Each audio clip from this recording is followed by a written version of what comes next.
झालेला आहे. अनेक हॉटेल जे आहेत ते बंद पडताना पाहायला मिळत आहेत. नाही, गॅस टंचाई प्रचंड झालेली आहे आणि मला भीती वाटते की उद्या पेट्रोल आणि डिझेलची टंचाई झाली तर आश्चर्य वाटणार नाही. किती काळ युद्ध चालेल याच्याविषयी आपल्याला माहीत नाही. आणि इराण आणि UAE मधली जी समुद्रधुनी आहे ती पार कुठल्याही जहाजाला करता येत नाही अशी परिस्थिती आहे. आणि त्यामुळं महागाई प्रचंड वाढायला लागलेली आहे. गॅसची, पेट्रोलही महाग होऊ नये याच्यासाठी केंद्र सरकारने विशेष लक्ष दिलं पाहिजे. जो देशांतर्गत गॅस आधीच इम्पोर्ट झाला आहे त्याचे दर वाढणार नाही त्याची काळजी घ्यावी. महागड्या दराने जर आयात केला गॅस इथनं पुढं तर आपण समजू शकतो. पण ऑलरेडी जो या देशाच्या आत आलेला गॅस आहे, या देशाच्या अंतर्गत आपल्या ताब्यात आहे, त्या गॅसच्या किमती वाढणार नाहीत. याच्यासाठी सरकारने त्याच्यावर नियंत्रण आणलं पाहिजे. मुंबईमध्ये CNG आणि PNG वरती सुद्धा कुठेतरी पुरवठ्याचं संकट निर्माण होऊ शकतं. महानगर गॅसला या संदर्भात माहिती दिली की जर परिस्थिती अशीच राहिली तर CNG आणि PNG संदर्भात सुद्धा अशीच परिस्थिती. उलट मी त्यांचं सर्क्युलर वाचलं की हा स्थानिक निर्मित गॅस आहे आणि त्यामुळं त्याच्या तुटवड्याचा प्रश्न उद्भवणार नाही. पाईपने जो गॅस पुरवठा होतो तो इथं स्थानिकच होतो, त्यामुळे त्याचा तुटवडा होणार नाही असं मी आजच मगाशी कुठेतरी वाचलं. मंत्रालयाची कॅन्टीन आहे ती कॅन्टीन सुद्धा बंद पडली. मंत्रालयातली कॅन्टीन नाही, महाराष्ट्रातली, भारतातली वेगळ्या ठिकाणची छोटे छोटे हॉटेल्स देखील आता बंद पडायला लागलेत.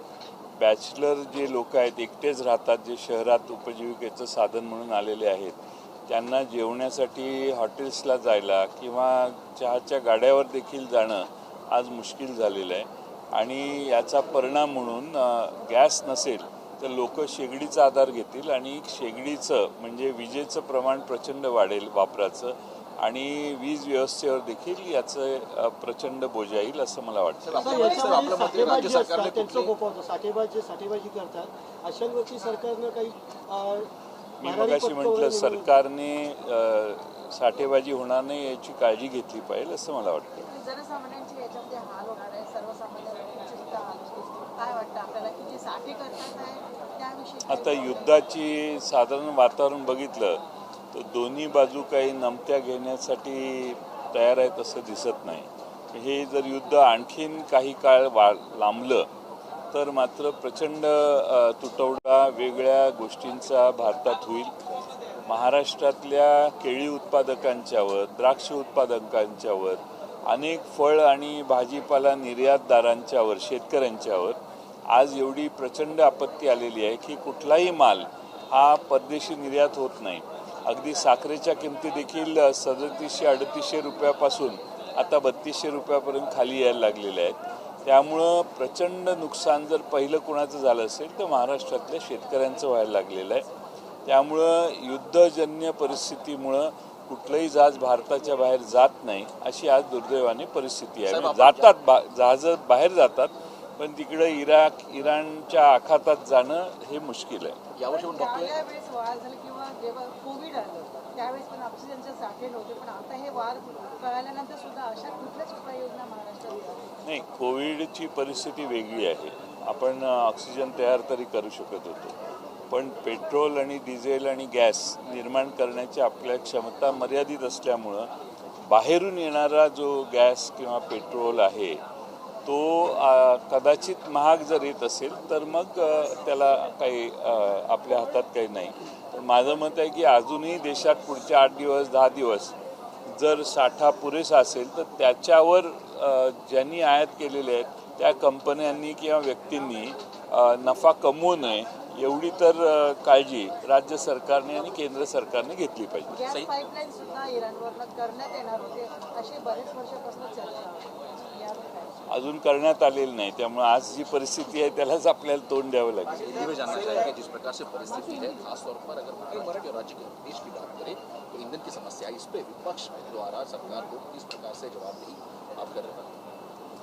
नहीं, ऐसा है कि मैं चाहता हूं कि भारत देश में जो पहले से ही गैस इंपोर्ट हुआ है वॉर शुरू होने के पहले जो कम दाम में हुआ है उसके ऊपर कोई किसी ने नफ़ेबाजी करनी नहीं चाहिए, प्रॉफिट नहीं ज़्यादा प्राइस उनका बढ़ाना नहीं चाहिए। इसके लिए केंद्र और राज्य सरकार ने आवश्यक वो व्यवस्था करनी चाहिए, उनके ऊपर ध्यान रखना चाहिए। अभी इसके बाद जो पेट्रोल और गैस इंपोर्ट होता है, अगर वो ज़्यादा दाम से हुआ तो थोड़ा सा दाम बढ़ सकता है, मैं समझ सकता हूँ। लेकिन आज ही कल 2 दिन के पहले 60 रुपये से गैस के सिलेंडर बढ़ाए गए, इसकी क्या ज़रूरत है? अगर ये पहले से ही गैस हमारे देश में आया है, पहुँचा है, तो उसके दाम बढ़ाने की आवश्यकता क्या है, ये मैं नहीं समझ पाता हूँ।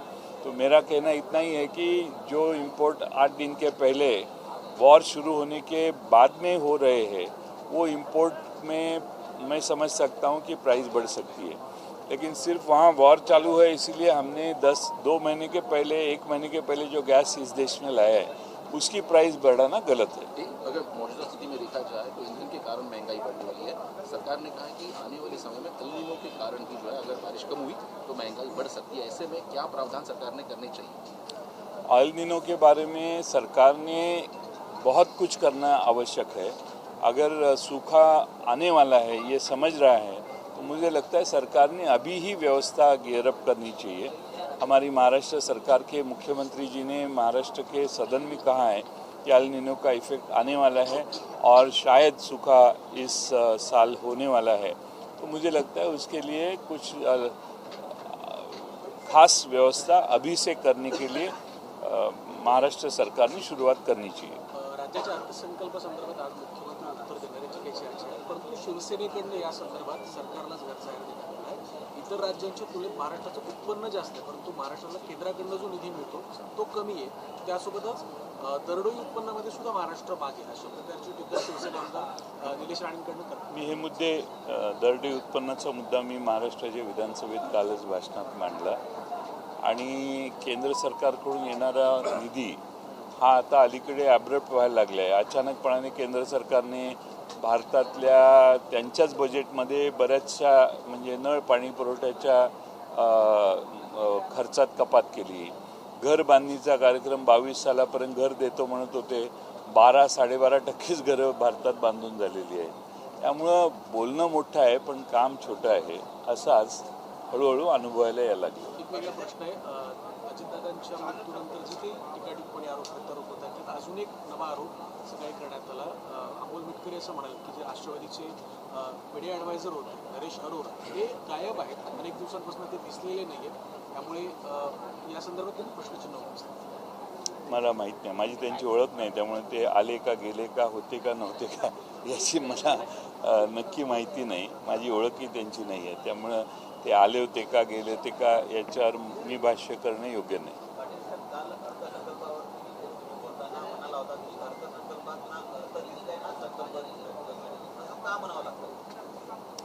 ते आता दुपारी येऊन तुम्हाला सांगतो।